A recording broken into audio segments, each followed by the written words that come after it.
In this video, I'm going to show you how to replace the lower control arm on the front of this Chevy Silverado. Let's install this brand new TRQ part. Let's remove the wheel. If your truck has these center caps, you're going to want a 22mm socket, the same as for your lug nuts, and remove all of these plastic covers, unthread them to pull the center cap off. If your truck doesn't have this, of course, just skip this step. Now take off all of your lug nuts with the same socket, 22mm.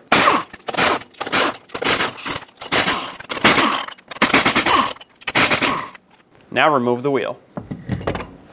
Take a 21mm socket, remove the nut that holds the tie rod stud through the knuckle. Put that nut back on just a couple turns and then take a hammer, tap the knuckle to separate the two.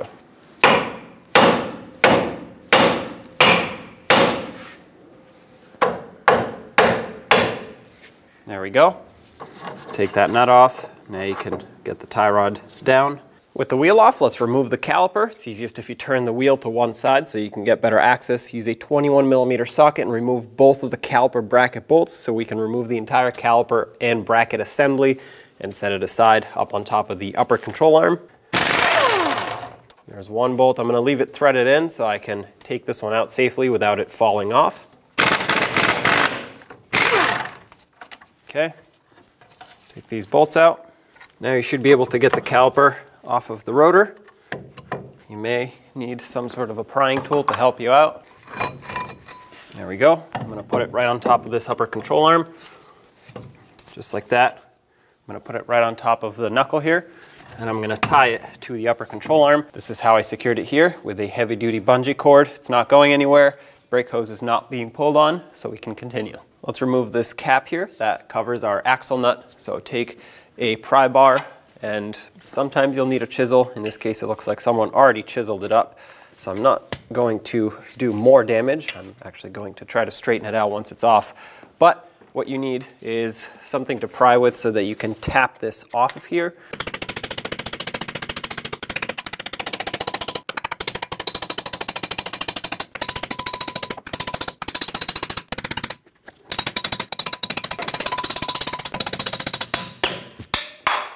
This is a 34mm axle nut. Remove it.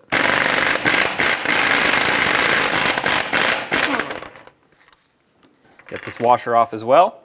Now make sure your axle pushes through. It's not seized in the hub, so that's perfect. If it is seized in here, take a punch and hammer it through until it breaks free.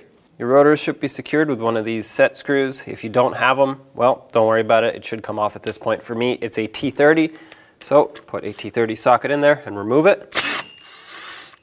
Hopefully yours comes out. A lot of times these seize up. Now you can remove the rotor. Follow the ABS wire and unhook it from its retainer on the frame. With it unhooked, you should be able to disconnect it. There should be a locking tab here. Mine is broken. So it just unplugs like that. Get any sand out of this connector. On the front side of the knuckle, you'll see this bracket held on with a 10mm bolt. Put a 10mm socket on it and remove it. If this one's very rusty, consider getting a new bolt for reinstallation.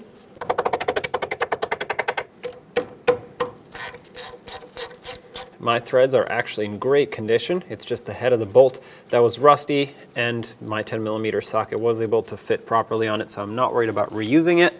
Remove this bracket from the knuckle. It has a little pin right here that usually gets stuck, but if you work it back and forth, it will break free. And now I'm going to pop the ABS wire off of the bracket here. You may not have to, but I believe that it gives me a little bit more slack, so I will. Just come in from the back side with a trim tool and pop this up. There we go. All right. Let's remove the upper control arm stud nut. This is an 18mm in size, so put an 18mm socket on this, break it free, and remove it. Before this pops free, I'm going to put it back on just a few threads so I can hold it, and then we're going to tap the side of the knuckle here, right where it goes through, and that should release the stud from the knuckle. There we go. Now with a long pry bar, pry this down and remove the nut. This should allow you to remove the control arm from the knuckle. Go slow to make sure everything is going as planned. There we go. Now remove the lower ball joint mounting nut. It's a 24mm in size. Keep in mind there is nothing holding this knuckle on at this point once you remove it, so be careful. I'm going to loosen it up. Okay, it's off. Quickly snug it up a few threads. And now we're gonna tap on the knuckle so that it can break free from this ball joint stud. And when this happens, it'll drop down, hit the nut, and then we can go from there. This is going to prevent it from actually falling off of the vehicle. That's why I did that. There we go. Now you might need a helper to remove the nut as you hold the knuckle. Remove the knuckle. My next step is going to be to release pressure off of the torsion bar. So I'm going to come back here to this cross member where the keys are for the rear side of the torsion bars. You may or may not need a tool that looks like this, which clamps onto that keyway of the torsion bar and helps you release tension. But in some cases, you don't actually need it, and I'm going to just loosen up this bolt and see if I need it. If I do, I'll install it. If not, well, we're good to go. This is your adjuster bolt for the torsion bar key here, which basically increases or decreases the tension on it. You're going to want to count the threads on this bolt or measure it or do something so that when it goes back in, you put it at the exact same tension.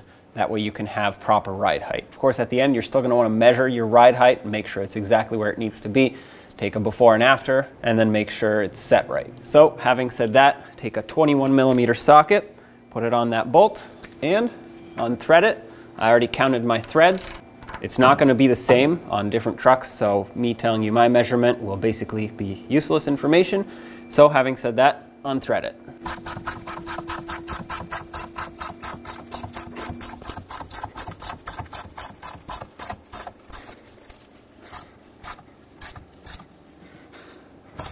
I'll work it back and forth with some rust penetrant.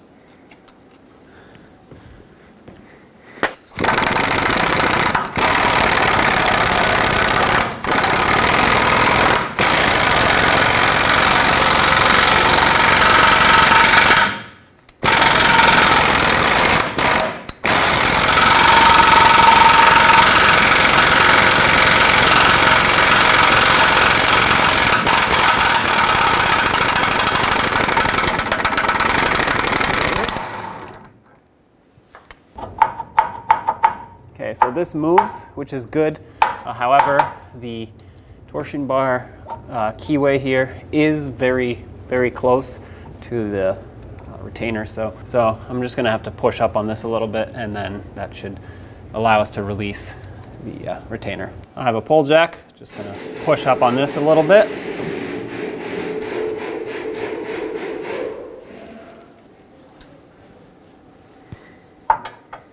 There we go.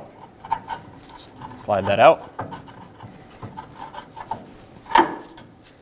Release pressure. There we go.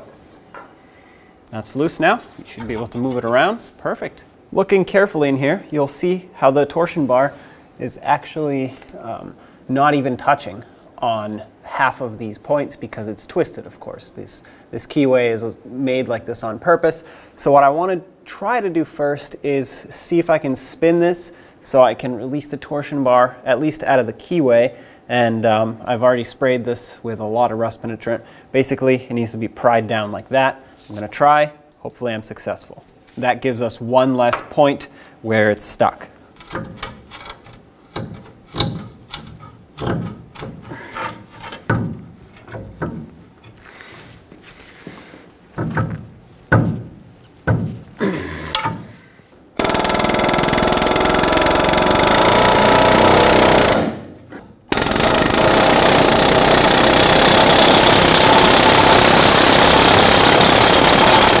There we go.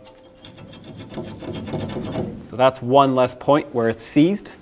Now we just have to drive it out of the control arm. I'm actually going to start at the control arm and push it backwards, although it does not come out this way, but that is because that's the closest point of impact to where it's actually stuck. And then I'll come back here and push it through this way.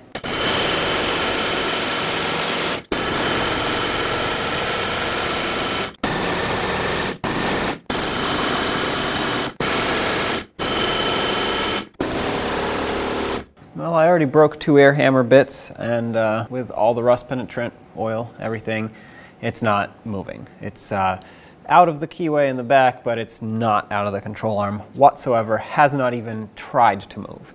So what I'm going to do next is actually cut the control arm right here, just make a little slice in it. That will release pressure off of the torsion bar. Not that there is any twisting pressure, but it's basically clamped down tight in there from having twisted while being installed and in use. And making that slice in it will open up that control arm just a little bit, and that should allow us to pop the torsion bar out of the control arm. You don't want to use heat on this. If you heat up the control arm a lot, it will transfer into the torsion bar, and this being spring steel, you will damage it by heating it up. You don't want to have to buy a new one. So cutting it is going to be the best option, at least in my opinion, in our situation. Hopefully you can get away with not having to do this, but it is what it is. Sometimes you have to just do what you have to do to get it out.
All right, I broke it free, it moves, it's straightened out now. I'm gonna go to the back and drive it out this way. Of course, I can't go all the way out, but I just wanna make sure it'll go through. Then we'll pull the control arm and we'll do the rest.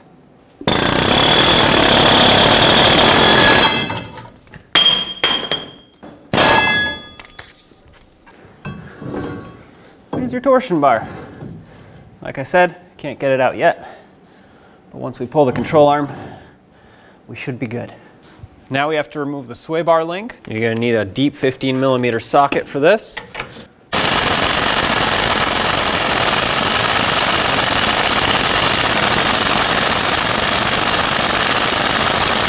Okay, so it's spinning the whole thing, which means we have to hold it from the bottom.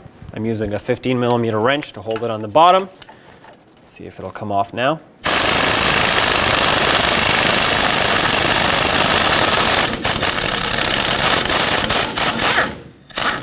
Looks like I got it broken free. Take this off. Let's see if we can spin the bottom. This sleeve often seizes up. I'm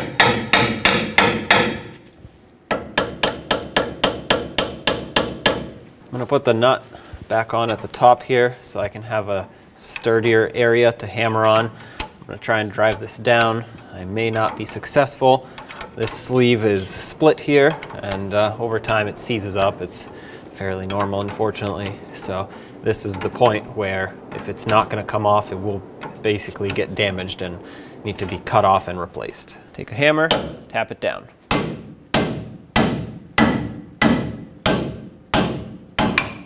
Oh, looks like I got it. Get this off.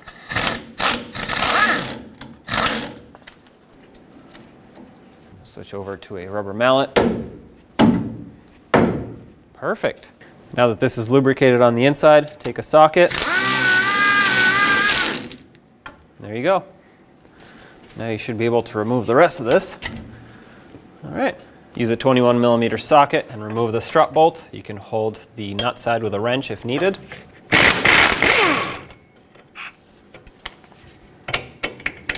This should not be under much tension at all since this is all loose here. Just move it around, pull the bolt out of here. The control arm bolts are 21mm headed bolts and the nuts are 24. So hold the nut with a 24 wrench and use a 21mm socket on the bolt side. Okay. The bolt should want to come out. I'm not going to take it out at this point. I want it to hold the control arm while I undo the other bolt. But the fact that it spins in there is great because sometimes they do seize in the bushings. Repeat the process on the rear bolt. However, keep in mind, as soon as you undo this one, the control arm will want to swing down. So either support it or just watch out.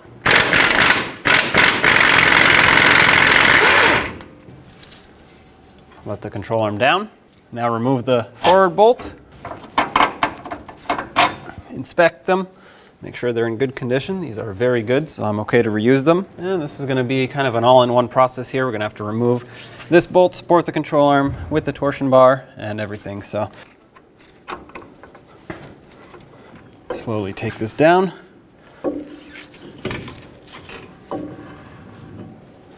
Might be able to slide this out like that. And there's your control arm. Now take your new control arm, slide it through the torsion bar the same way that it came out. Okay, now we're going to have to bring it up into the frame. Have your bolts ready. Get one bolt in, and then once you get that one in, line up the second one. We have to lift up the control arm for when we tighten up the bolts, and I know the mounting nuts aren't on yet, but I just wanted to get this set up in place. I have my pull jack right on the ball joint stud. I am not pressing it upwards. I'm not putting pressure on it. I'm just holding it here in place, actually right about here. So we're gonna have to go up with this just so that it's basically at right height. Otherwise, if you clamp those bushings down like this, they will be at the wrong angle. So the entire time the vehicle's on the ground, they will be under a lot of load and they will wear out prematurely, and you're gonna have to do this job again. So you're gonna wanna lift this up until the shock starts touching the control arm. So right about here, this is exactly where it was previously. So this is exactly where I'm going to tighten it. Should have said this earlier, but keep in mind that the short bolt goes at the front and the longer bolt goes at the rear. The bushings are different sizes, so you basically can't mix them up. Otherwise, if you put the short one in the back, it won't poke through. You won't even be able to start the nut on. Having said that, start on both mounting nuts. Let's snug these up.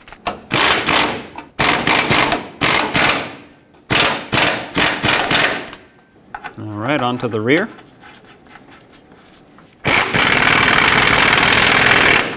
The torque on both of these is 133 foot-pounds plus 60 degrees of rotation.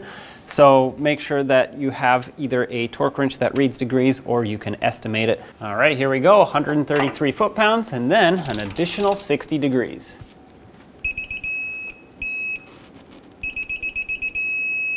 All right, so now let's go 60 degrees. If you don't have a torque wrench that reads degrees, you could just estimate it. It should be close enough. 60 degrees is between 1/8 and 1/4 of a turn.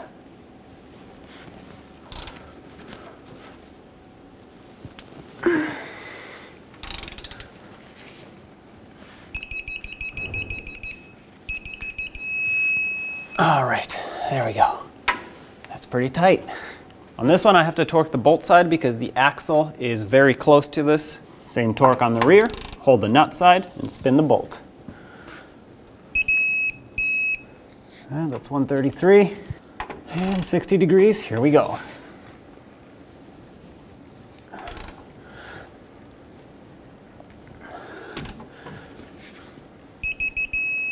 All right, that's tight. Let's put the lower shock bolt back.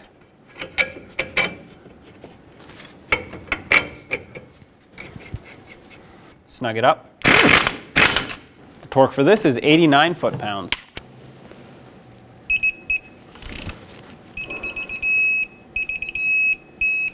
That's it right there.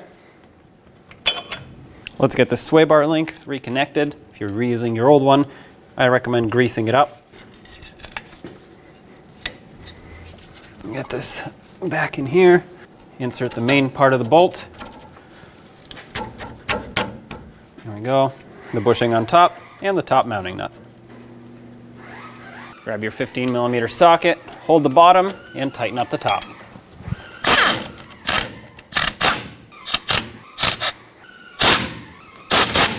The torque on this top mounting nut is only 17 foot-pounds, so don't tighten it down too much if you're using a power tool.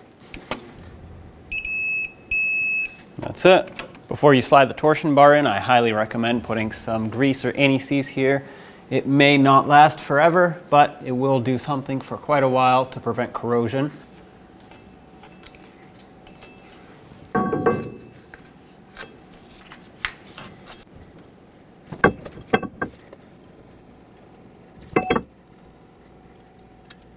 Now let's do the same in the rear before we slide it in, because we do have to put that keyway on first. Okay, get this keyway lined up, put it in here, grab the torsion bar, slide it through. There we go. When you put it in, make sure it's not pressed up against the back of this. Bring it forward just a smidge. Oh, not too much. Let's get this lifted up a little and slide this retainer in. If you can't, well, you're going to have to use some sort of a support here or that special tool. There we go. Thread in your bolt. And just make sure you put it right back where it was before. Same amount of threads, or, you know, same height if you measured it as a distance.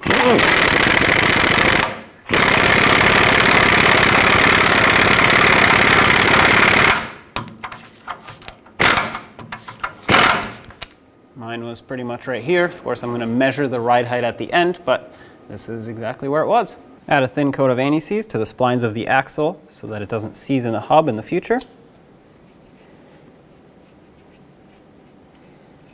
Grab your knuckle, put the axle through it, and kind of at the same time, put the ball joint through.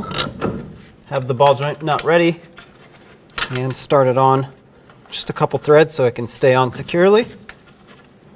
Grab your 24mm socket and tighten this up.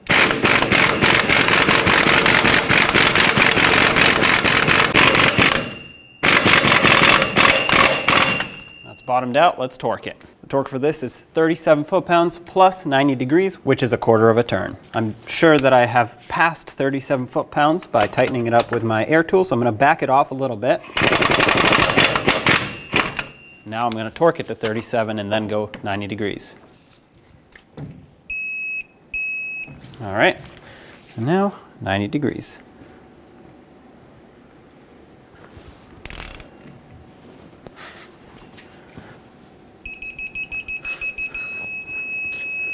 All right, that's 90 degrees right there. This is a locking nut. If yours has a cotter pin, stick it through and lock it in. As this comes up, have a pry bar ready to push the upper control arm down and through. Put the mounting nut on. 18mm socket, tighten this up.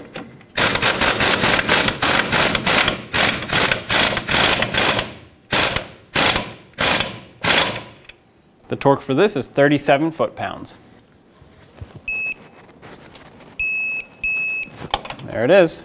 If your old hub is dirty and corroded, sand it down. Mine is new, so I'm good to go. I'm just going to apply some anti-seize. Even if you're reusing your old hub, you're still going to want to coat it with an anti-corrosive coating, otherwise it will build up rust over time. Got to avoid getting it on the lug studs. On the back side of your rotor, where it mounts on the hub, make sure it's clean.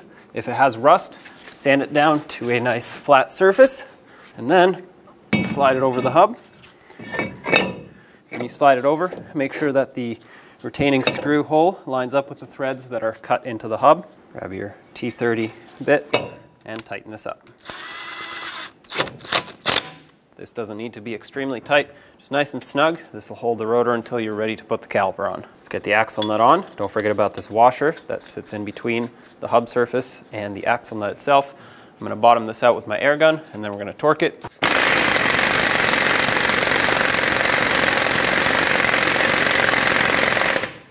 Okay, it just stopped spinning right there, so let's grab the torque wrench. The torque is 188 foot-pounds. Put your torque wrench on here, and then use a pry bar right through the lug studs to prevent this hub from spinning. Make sure it's sitting flat on those threads so you don't damage them. Okay, 188. That's it right there. Let's put this cap back on here. Take a rubber mallet, tap it into place.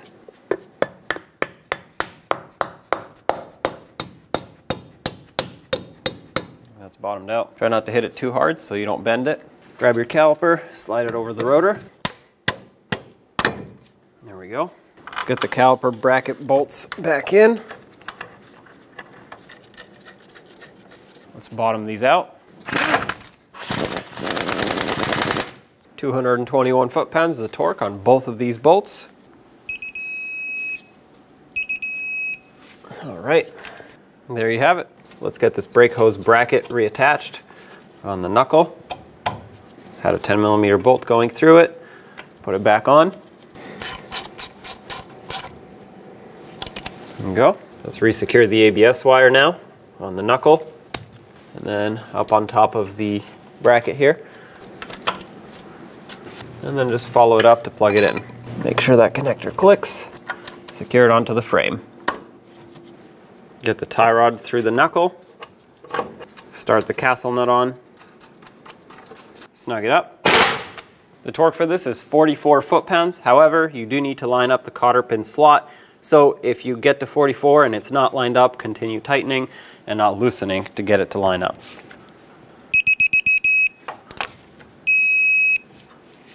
Okay, actually, mine is pretty spot on here, so that's good. Slide it through and bend it over.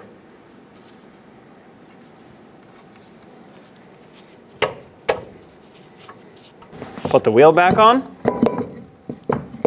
Start on all 8 of your lug nuts, bottom them out in a cross pattern, and also in a cross pattern, torque them to 140 foot-pounds.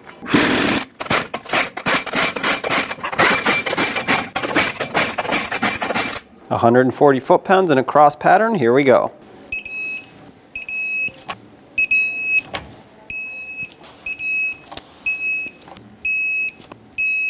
Double check them.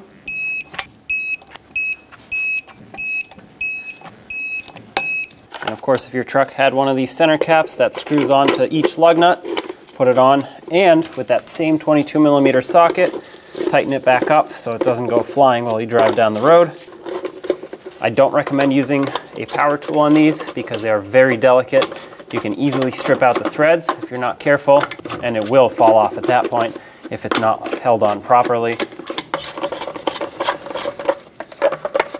All right, those are all tight. There you have it. Take it for a road test, and don't forget to get an alignment.